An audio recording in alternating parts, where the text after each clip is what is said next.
Guys আমরা সবাই জানি যে অ্যাডভান্স গেমিং মানে মুজাহিদ ভাই কার অ্যাক্সিডেন্টে মারা গেছে। আসলে সে কার অ্যাক্সিডেন্টে মারা যায় নাই, তারে মারা হয়েছে। আসলে তারে অনেক কষ্টে দা মারা হয়েছে। এই ভিডিওটা না দেখলে বুঝতেই পারতাম না। তো চলো দেখি কি আছে এই ভিডিওতে। কিন্তু তার আগে যারা যারা লাইক জানো একটা লাইক দিয়ে দিও, আর যারা এখনো ফলো করো না একটা ফলো করে দিও। তো ডিরেক্ট মুজাহিদের গাড়িতে হিট করে। তো মুজাহিদ ছিল বাম পাশে, তো বাম পাশে থাকার কারণে মিডিলের রতে বাম পাশে ছিল। তো ডিরেক্ট গাড়িটা এসে মুজাহিদের চাপা মারে, মানে একদম ধাক্কা মারে। ধাক্কা মারার পর ওর ব্রেনে মানে মুখের এক সাইডে মাথার এই সাইড থেকে ওর আর কি অনেক বড় একটা আঘাত পায়।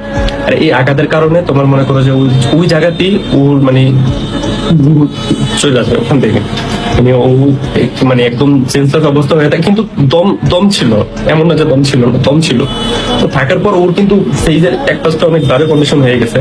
তো ও যখন পড়েছিল তখন ও মানে ওর ওয়াইফ যে আরিফা ছিল, ও তখনও মানুষের কাছে যাইতেছিল যে আমার হাজবেন্ডকে নিয়ে যান, আপনারা একটু হাসপাতাল নিয়ে যান, যদি কোনো সমস্যা হয় আমি দেখবো। অনেক রিকোয়েস্ট করছে, অনেক ভাই প্রচুর রিকোয়েস্ট করছে, কিন্তু কেউ আসে নাই ভাই।